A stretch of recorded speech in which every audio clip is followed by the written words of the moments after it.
Esa vez estuvimos hablando acerca de un texto y yo comenté que este pasaje tenía un texto paralelo muy cercano que podía analizarse en conjunto y realmente yo en un principio no tenía pensado tratar este tema, pero uno de los hermanos esa misma tarde me comentó que qué interesante sería verlo, ya que lo había mencionado en esa ocasión y de lo curioso que sería hacer referencia a ese texto conjunto. Y yo me dispuse entonces, aunque en un principio sin mucha intención, a leerlo, a ver qué podía observar un poco, digamos, a vista de pájaro.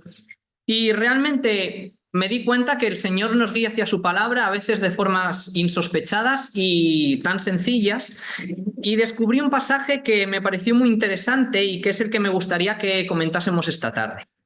Y si bien la otra ocasión, si os acordáis, estuvimos estudiando el Salmo 105, en este caso, con la ayuda del Señor, vamos a centrar nuestra atención en el Salmo 106, el Salmo siguiente. Y evidentemente pienso que lo primero y más importante de todo que podemos hacer es leer el Salmo completo. Y dice así la palabra de Dios, Salmo 106, versículo 1, Aleluya, alabad a Jehová porque Él es bueno, porque para siempre es su misericordia. ¿Quién expresará las poderosas obras de Jehová? ¿Quién contará sus alabanzas? Dichosos los que guardan juicio, los que hacen justicia en todo tiempo. Acuérdate de mí, oh Jehová, según tu benevolencia para con tu pueblo, visítame con tu salvación, para que yo vea el bien de tus escogidos, para que me goce en la alegría de tu nación y me gloríe con tu heredad. Pecamos nosotros como nuestros padres, hicimos iniquidad, hicimos impiedad. Nuestros padres en Egipto no entendieron tus maravillas, no se acordaron de la muchedumbre de tus misericordias, sino que se rebelaron junto al mar, el mar rojo. Pero él los salvó por amor de su nombre, para hacer notorio su poder. Reprendió al mar rojo y lo secó, y les hizo ir por el abismo como por un desierto. Los salvó de mano del enemigo y los rescató de mano del adversario. Cubrieron las aguas a sus enemigos, no quedó ni uno de ellos.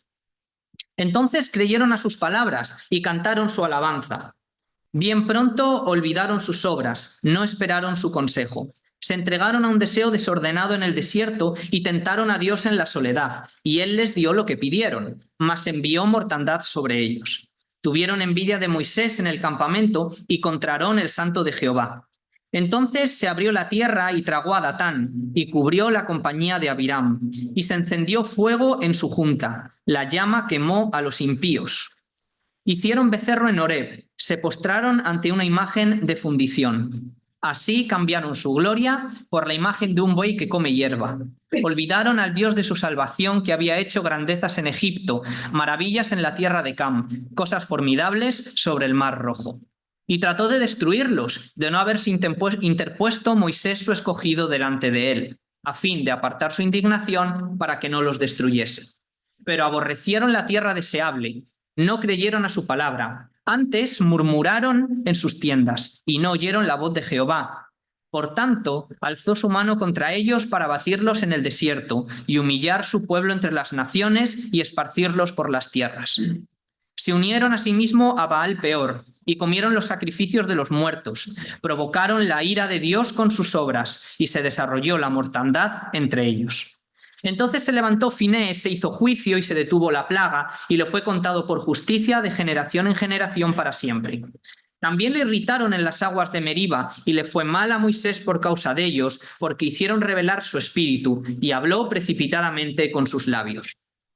No destruyeron a los pueblos que Jehová les dijo. Antes se mezclaron con las naciones y aprendieron sus obras y sirvieron a sus ídolos, los cuales fueron causa de su ruina. Sacrificaron sus hijos y sus hijas a los demonios y derramaron la sangre inocente, la sangre de sus hijos y de sus hijas, que ofrecieron en sacrificio a los ídolos de Canaán, y la tierra fue contaminada con sangre. Se contaminaron así con sus obras y se prostituyeron con sus hechos. Se encendió, por tanto, el furor de Jehová sobre su pueblo y abominó su heredad. Los entregó en poder de las naciones y se enseñorearon de ellos los que les aborrecían. Sus enemigos los oprimieron y fueron quebrantados debajo de su mano. Muchas veces los libró, mas ellos se rebelaron contra su consejo y fueron humillados por su maldad. Con todo, Él miraba cuando estaban en angustia y oía su clamor, y se acordaba de su pacto con ellos y se arrepentía conforme a la muchedumbre de sus misericordias. Hizo asimismo que tuviesen de ellos misericordia todos los que lo tenían cautivos. Sálvanos, Jehová Dios nuestro, y recógenos de entre las naciones, para que alabemos tu santo nombre, para que nos gloriemos en tus alabanzas. Bendito Jehová, Dios de Israel, desde la eternidad y hasta la eternidad. Y diga todo el pueblo, amén, aleluya.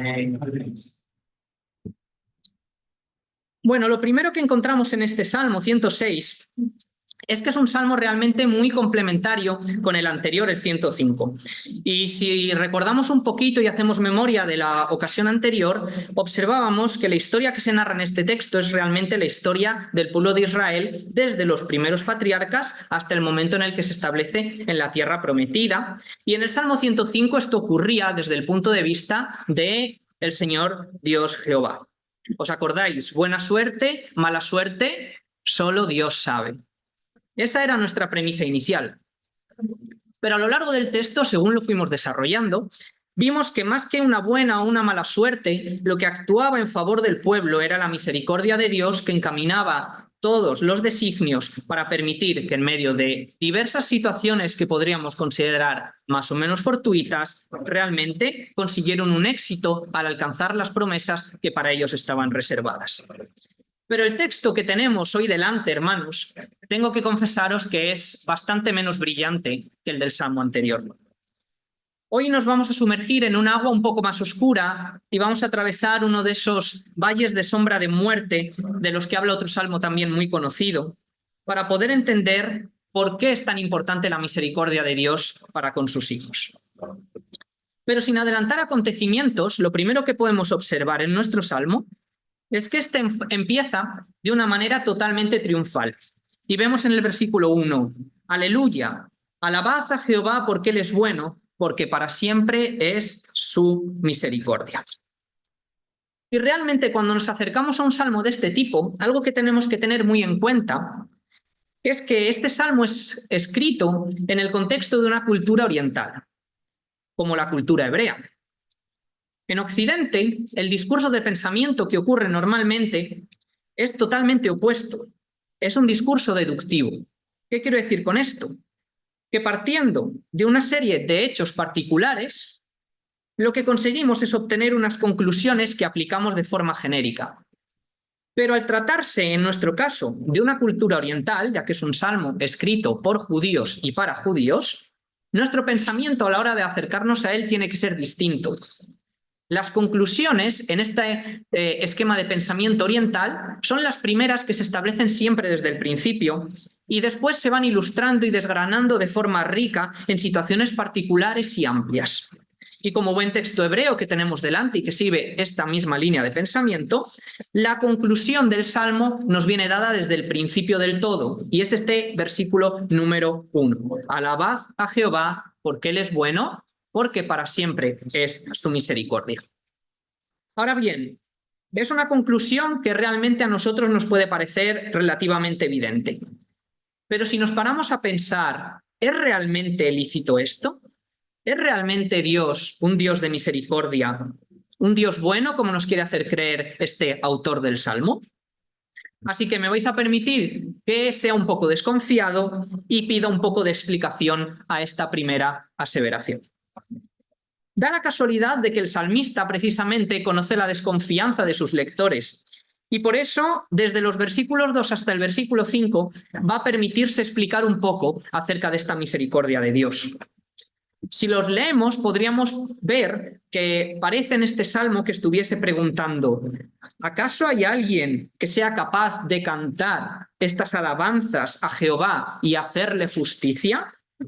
Si Dios ha tenido tal benevolencia y tal cuidado y misericordia de su pueblo, que lo único prácticamente que tiene que hacer es dedicarse a alegrarse y gozarse en su Señor por todos sus beneficios. Y en nuestro caso contamos con una ventaja, y es que como ya hemos estudiado el Salmo 105, podemos decir de buena fe que esto es rotundamente sí, cierto. Y por ello me vais a permitir que estos primeros versículos los salte de una manera rápida y vayamos a lo que quiero destacar en esta tarde, que da inicio en el versículo 6.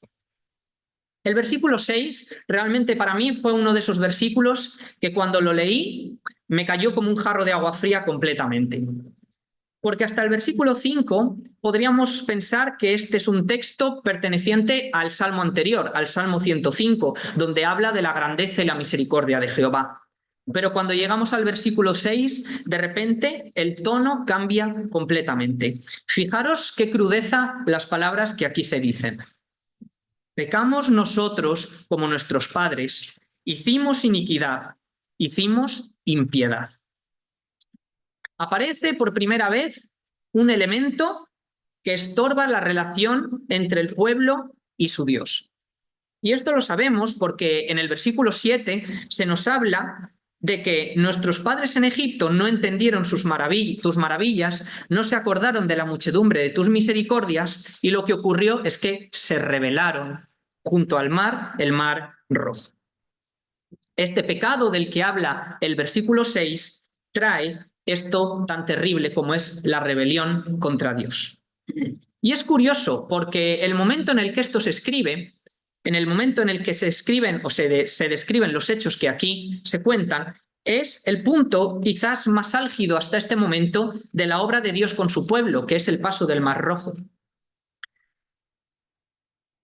Su obra con los patriarcas abarcaba personas individuales o abarcaba familias. Su obra con el pueblo en Egipto realmente fue basada en una serie de plagas y hechos terribles que fueron anunciados e invocados de alguna manera a través de una serie de representantes, Moisés y Aarón. Pero en el Mar Rojo no.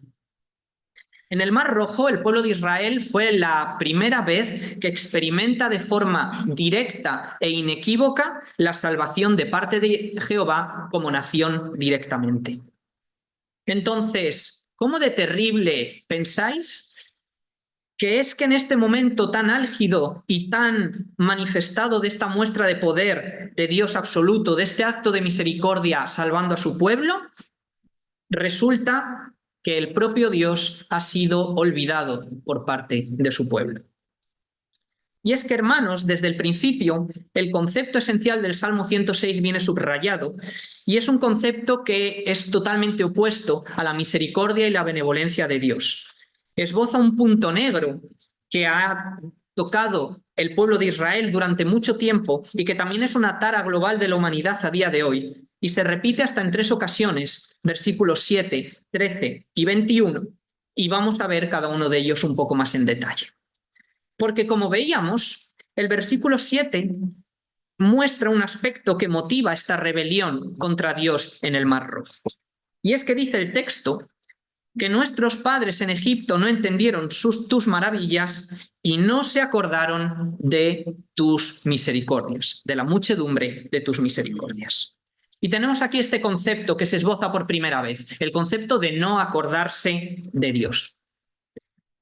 Si avanzamos un poquito más hasta el versículo 13, podemos encontrar que este hecho se afianza de una forma mucho más clara. Vamos viendo, según dice el texto, versículo 8, que Jehová, sin embargo, por amor de su nombre, los salva. Versículo 10, los salva de mano del enemigo.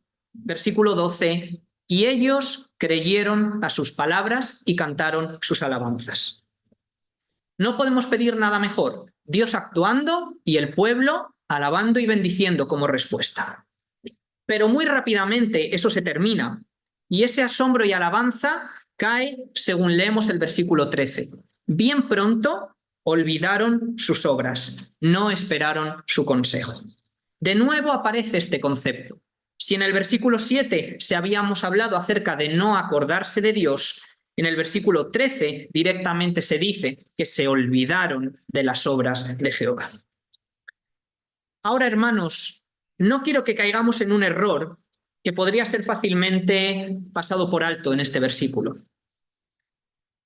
El error de pensar que el pueblo realmente era víctima de un olvido involuntario, de una afección de la memoria, como si se tratase de un descuido, que borrase de su mente de una forma inesperada las maravillas que habían estado experimentando. Quizás podríamos caer en la tentación al leer esta palabra olvido, que un olvido es un descuido. Igual que puede ocurrir que una respuesta se esfuma de la mente de un estudiante por los nervios del examen, o que, por ejemplo, una de las cosas que aparecen en la lista de la compra ha desaparecido misteriosamente en la lista del padre que acude al supermercado. En nuestro caso, y en el caso del pueblo, es este acto involuntario de la mente que juega una mala pasada al pueblo de Israel en cuanto a hacer memoria de estas maravillosas obras de Dios. Nada más lejos de la realidad. Porque la palabra que en hebreo original se traduce en nuestro texto por olvido viene de un término hebreo que se denomina shahaj. Shahaj es olvidar, cierto, pero está muy lejos de ese olvido involuntario que acabamos de describir. Y para comprender mejor todas las implicaciones de este concepto, vamos a explorar 3 pequeños episodios donde shahaj tiene una importancia muy particular. Y vamos a empezar por el primero, y el primero de todos ellos, evidentemente, debe de ser la primera ocasión de la escritura en la que esta palabra se utiliza. Un texto que debería de sonarnos, porque también hemos hablado de él anteriormente, y está en Génesis 27, concretamente en el versículo 45. Ahora bien, antes de leer este texto, vamos a explorar levemente el contexto para entender perfectamente qué es lo que esto tiene, qué significado tiene. Veréis, nos encontramos en medio de una situación conocida que ya hemos hablado previamente. Son Jacob y Esaú.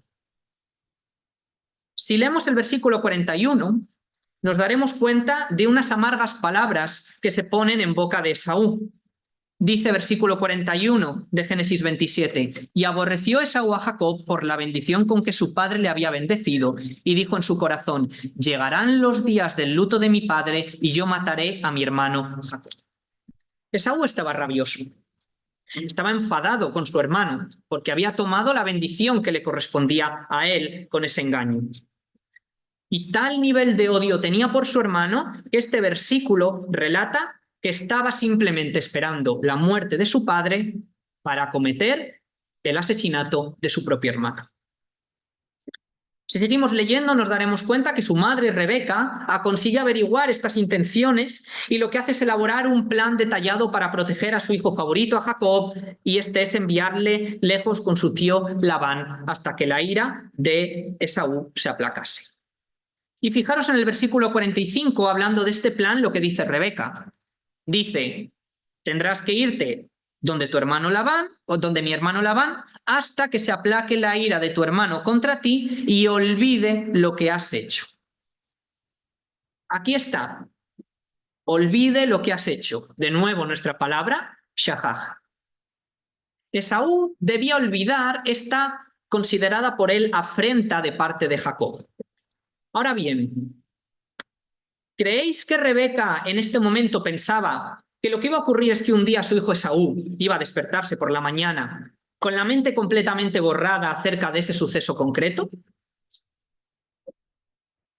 Si miramos estos versículos, vemos que la ira y el odio de Esaú era tan grande que estaba determinado a cometer homicidio contra su propio hermano, y lo único que lo detenía era la vida de su padre aún.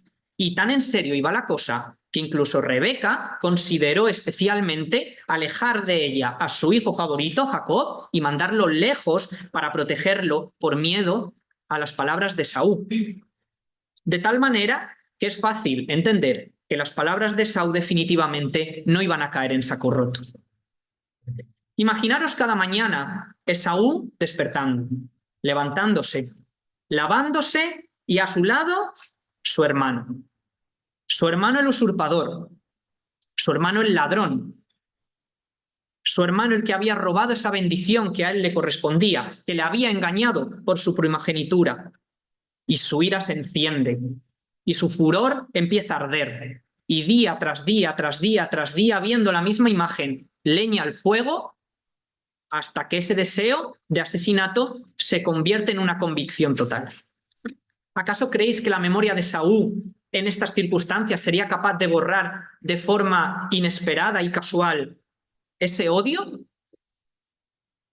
Más bien no.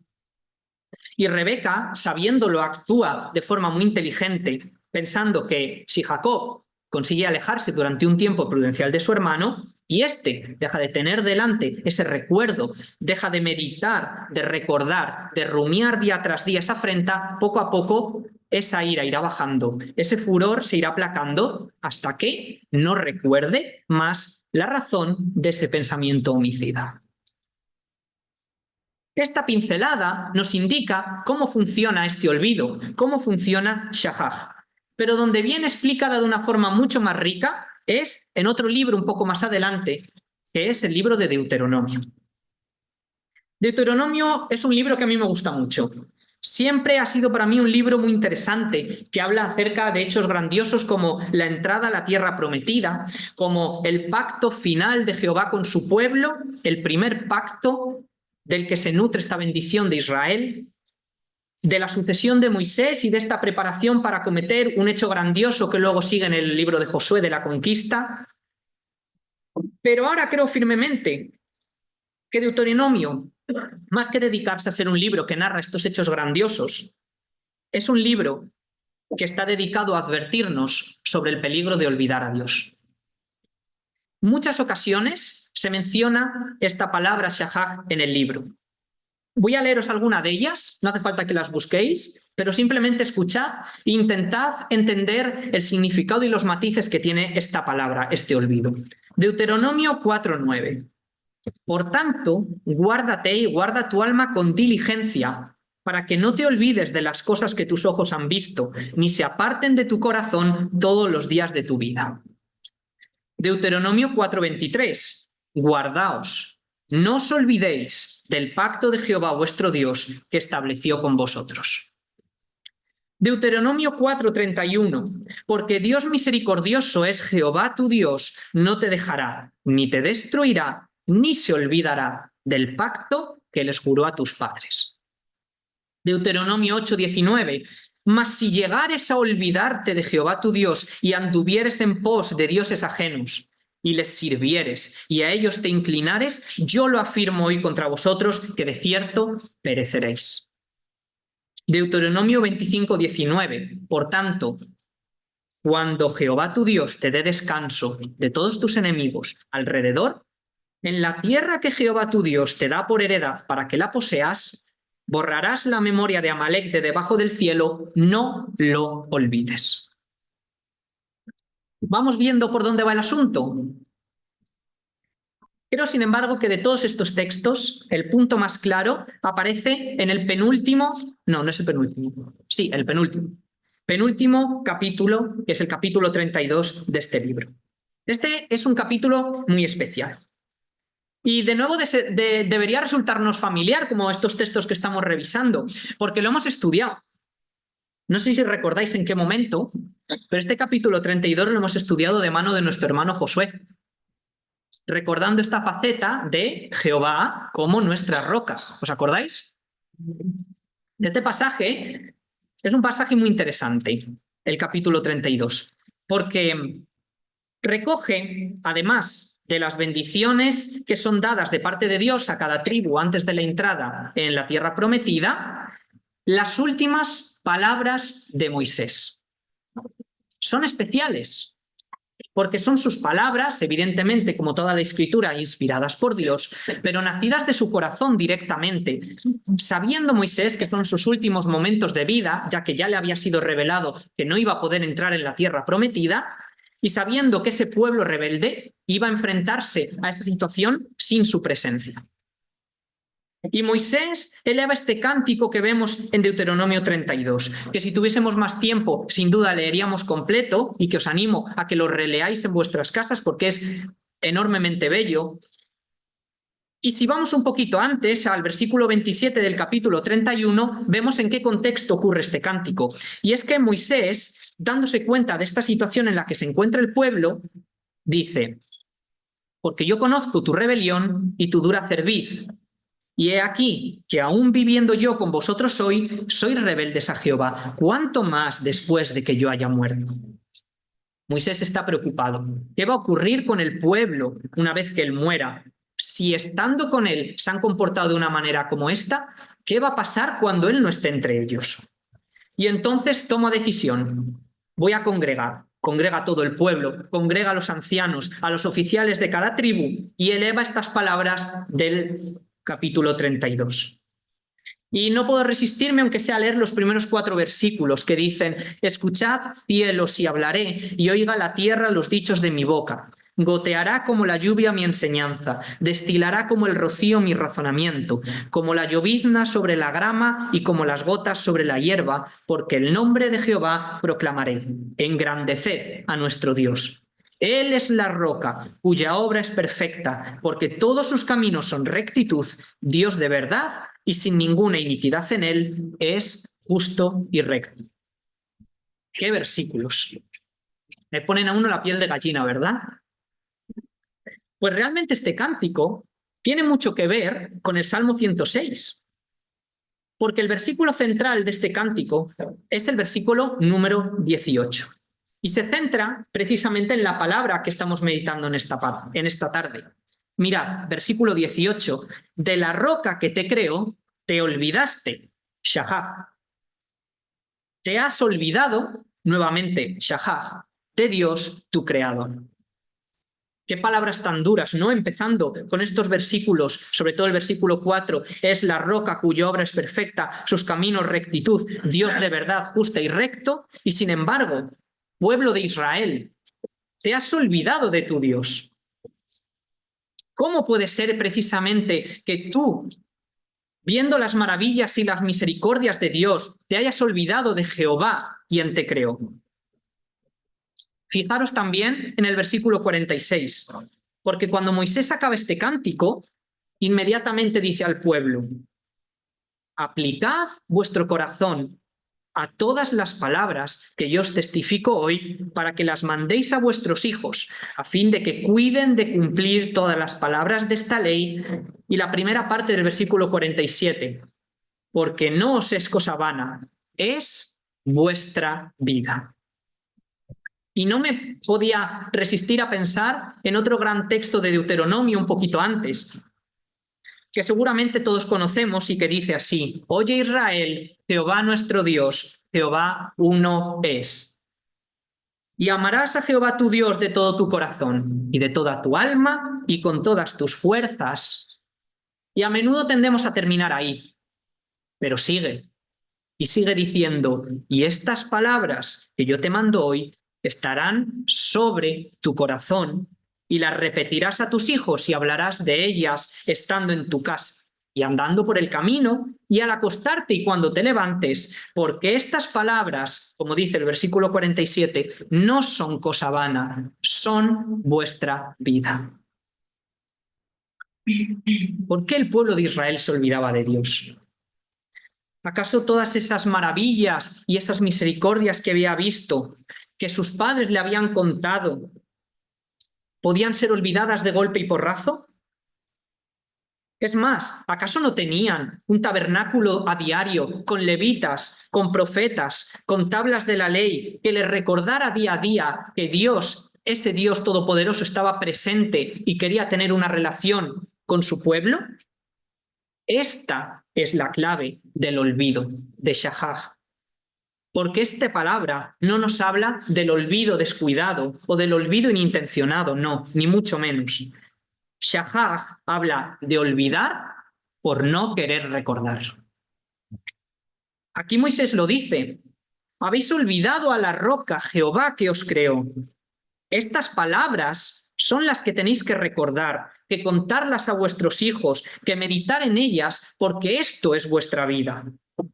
El propio Dios se lo había dicho antes al pueblo: yo soy Jehová vuestro Dios, yo soy el único, no tendrás otros dioses delante de mí. Y estas palabras tienes que recordarlas todos los días, cuando estés en tu casa y cuando estés fuera de ella, cuando te levantes y cuando te acuestes, cuando estés en el camino o descansando, en tu corazón para ti mismo y contándolas a tus hijos y meditando en ellas continuamente día tras día. ¿Por qué? Porque si no meditas en ellas, si dejas de tenerlas presentes, Si te ocurre como Esaú, que dejando de tener a su hermano presente se aplacó su ira, igualmente tu fervor y tu amor por Dios poco a poco se irán extinguiendo. Y te olvidarás de Él. Y ten en cuenta algo, que Él es vuestra vida.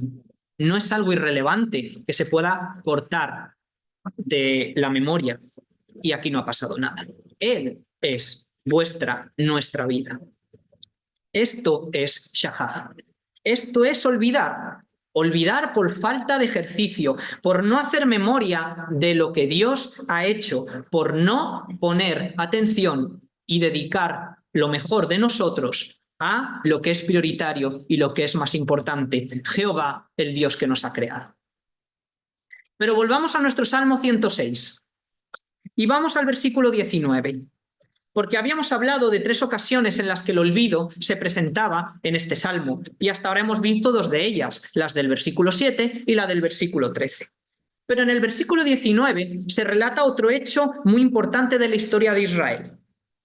Habla el versículo 19, hicieron becerro en Horeb, se postraron ante una imagen de fundición. Y evidentemente este versículo lo enmarcamos dentro de la conocida historia del pueblo de Israel al pie del monte Sinaí. Este momento está narrado en Éxodo 19 y según este pasaje ocurre 3 meses aproximadamente tras la salida de Egipto. Allí llega el pueblo de Israel a los pies de este gran monte y acampa a sus pies, y hasta ese momento el pueblo había sido testigo de varios hechos milagrosos. No solo las plagas de Egipto, que ya hemos hablado de ellas, ni tampoco solo el paso del Mar Rojo, sino además, en ese momento habían vivido la transformación de las amargas aguas de Mara en aguas dulces, también la caída del maná del cielo, además el manantial de la peña de Horeb y también la guerra contra Amalek en Refidim. Y después de todos estos episodios maravillosos, el pueblo alcanza el monte de Sinaí. Y este momento también es un punto clave para la historia de Israel, porque aquí es donde por primera vez van a recibir la ley de parte de Dios. ¿Qué quiere decir esto? Que a partir de este momento van a saber detalladamente qué es lo que Dios espera y pide de ellos. Y va a ser el primer momento en el que se den cuenta que no alcanzan al listón que es requerido para tener una relación con Dios. Y Moisés sube a este monte, un monte humeante ante la llamada de Dios, y recibe esta ley extensa. Siempre pensamos en los 10 mandamientos, pero no es solo eso. Recibe leyes acerca de la esclavitud, leyes acerca de cómo los amos tienen que comportarse de una manera noble con sus esclavos, leyes acerca de la restitución de los robos y leyes sociales y humanitarias para cuidar y favorecer a los más necesitados, leyes acerca de los festivos y el descanso, y toda la revelación sobre el tabernáculo con la cual Dios mostraba cómo Él quería acercarse, estar presente con su pueblo y tener una relación personal con Él, aunque tuviese que bajar de su gloria celestial a residir en una tienda de pieles y cortinas. Y tras esto, Moisés se dispone a bajar del Sinaí. Y cuando llega abajo, la situación que se encuentra, yo creo que él no la podría haber imaginado ni en sus peores pesadillas. Todo el pueblo, incluido Aarón, postrándose delante de una imagen de oro de un becerro. Este es vuestro Dios que os sacó de la tierra de Egipto. Y ojo, fijaros en el versículo 20 de nuestro Salmo, porque añade un matiz muy importante. Dice, así cambiaron su gloria por la imagen de un buey que come hierba. No podemos olvidar que el pueblo de Israel venía siendo testigo de la mano de Jehová. Cuando rogaban por libertad, vieron libertad a través de las plagas de Egipto. Cuando parecía que estaban acabados por los ejércitos de Faraón, vieron salvación en el Mar Rojo. Cuando no tenían agua para beber y parecía que morirían sedientos en el desierto, Jehová transformó las aguas venenosas de Mara en aguas dulces y además vertió aguas limpias de la peña de Horeb. Cuando parecía que era el hambre lo que iba a terminar con ellos, recibieron el maná enviado del cielo. Y cuando fue un ejército enemigo, sanguinario, ducho en la guerra, atacando a un pueblo esclavo y que no tenía formación militar, sin embargo, la victoria vino de parte de Jehová. Ellos habían visto su gloria. Más aún, en ese mismo momento estaban siendo testigos presenciales. Estaban delante del monte Sinaí, monte donde se aposentaban los pies de Dios en ese momento, si me permitís la expresión. Una montaña gigante, un peñasco enorme y robusto que temblaba, que se estremecía ante la presencia de Dios, con truenos, relámpagos como con voz de trompeta, ensordecedores y con fuego y humeando de forma ardiente. Y ante tal imagen, lo que hace Israel es acercarse a Aarón y decirles: haznos un Dios. Todo ese poder y toda esa misericordia de Dios que habían visto y experimentado en su propia carne y que tenían delante en ese mismo momento, rebajado a lo que pueda ofrecer un becerro de oro comiendo hierba. El domingo leímos un versículo, Primera de Reyes 8:27. Los cielos y los cielos de los cielos no te pueden contener. ¿Acaso pensamos que una estatua de oro puede reflejar toda la gloria y la magnificencia de Jehová? Y creo que podemos decir rotundamente que no. Pero ¿por qué Israel cometió esa imprudencia? Aquí tenemos nuestro versículo 21. Porque dice el versículo 21, olvidaron al Dios de su salvación. Qué palabras tan tristes y terribles. Ahora bien, en estos 3 episodios de olvido, el salmista esboza 3 motivos de este olvido. En el versículo 7 nos dice que no se acordaron de la muchedumbre de sus misericordias, que no entendieron sus maravillas y no las tuvieron en cuenta. El versículo 13 dice que olvidaron sus obras y no esperaron su consejo. Y el versículo 24, un poco más adelante de este versículo 21, donde se menciona este olvido, nos habla de que aborrecieron la tierra deseable y no creyeron a su palabra. Y hermanos, precisamente en Sinaí, el pueblo de Israel había recibido 3 cosas. Había recibido una evidencia de la misericordia de Dios en todos los hechos pasados, todas sus obras maravillosas que habían vivido hasta ese momento. Además, tenían también el consejo de Dios con ellos, porque en Éxodo 18 se nos habla de cómo Moisés, junto con otras personas, con otros jueces temerosos de Dios, juzgaban y daban consejo conforme a la voluntad de Dios al pueblo en todo asunto que ellos traían delante de ellos. Y también tenían precisamente la palabra de Dios. Moisés la traía en sus manos. Además, en Éxodo 19, en el versículo 3 a 6, Dios dice, hablando a través de Moisés, de este pacto y de esta palabra comprometida de su parte de hacer de Israel una nación santa, un pueblo escogido, especial tesoro, si escuchaban y hacían caso a sus palabras. Tenían los hechos maravillosos, tenían el consejo y tenían la palabra de Dios, pero no tuvieron en cuenta ninguna de esas 3 cosas que poseían. Ni meditaron en sus obras maravillosas a los pies del monte. Cuando Moisés estaba arriba, no guardaron el consejo de Jehová cada día al levantarse y al acostarse.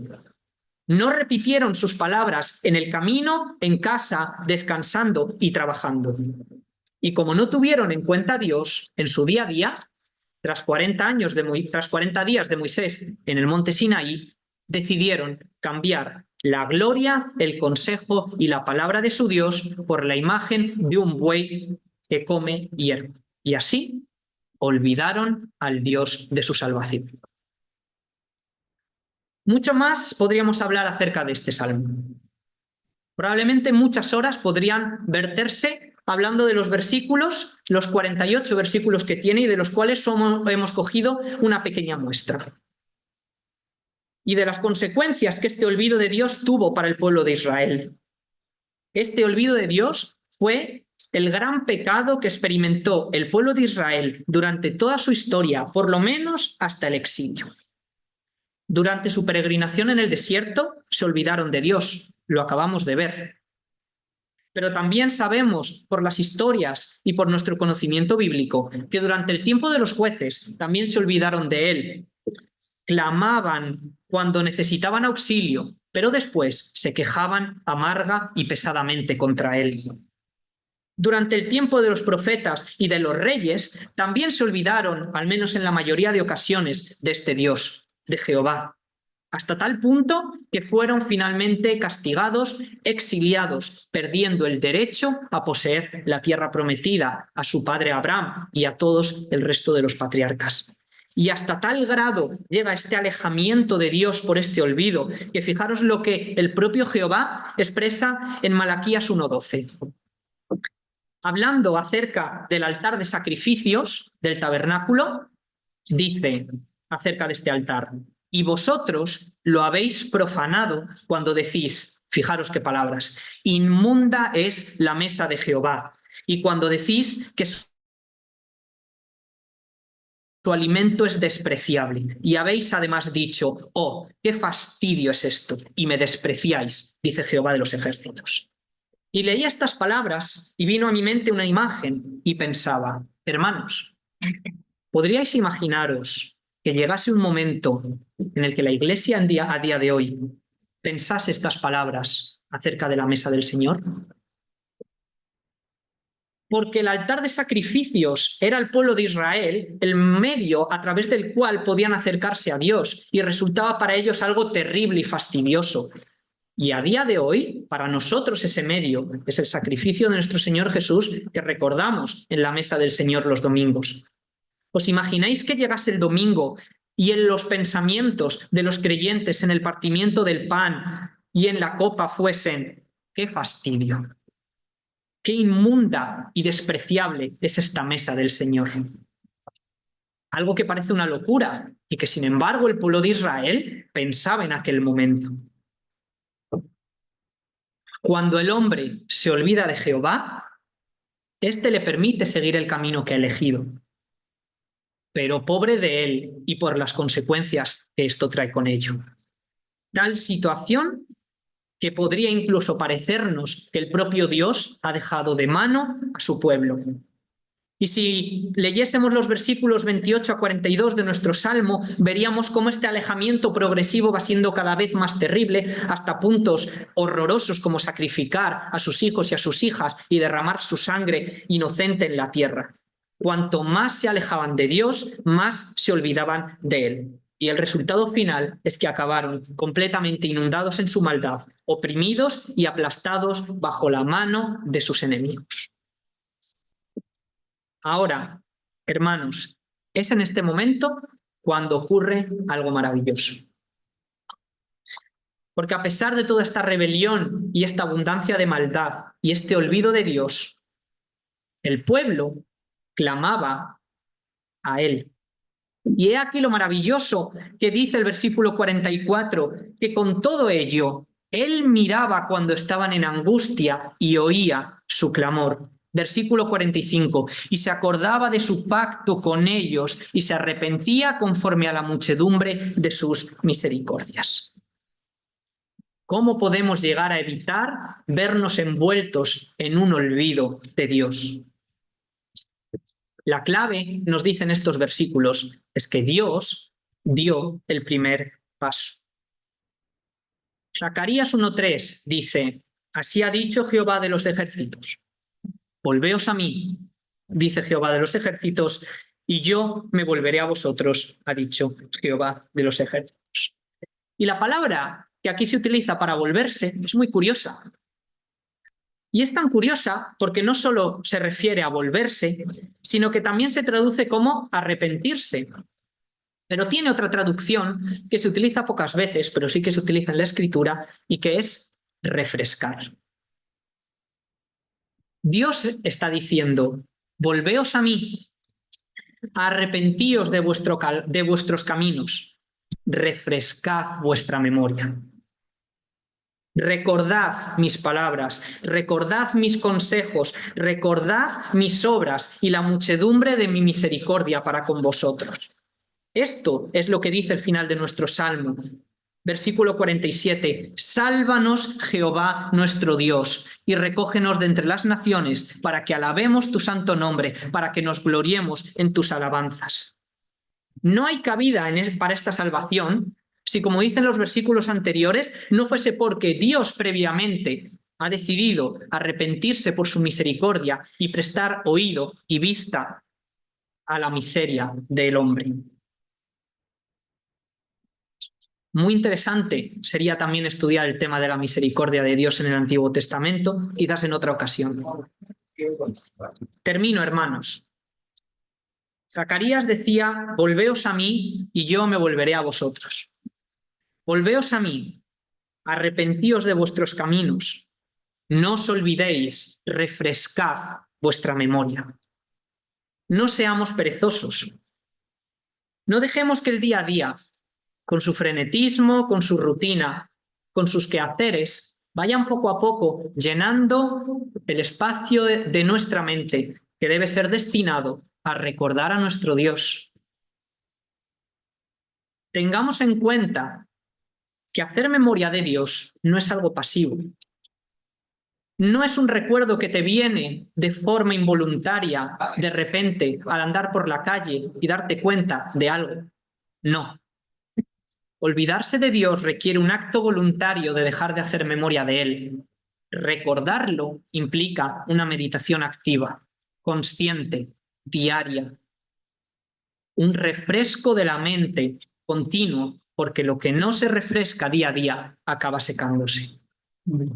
Animémonos en esto, que podamos exclamar con el salmista, como dice el último versículo: bendito sea Jehová, Dios de Israel, desde la eternidad y hasta la eternidad, y digamos todos juntos: amén, aleluya.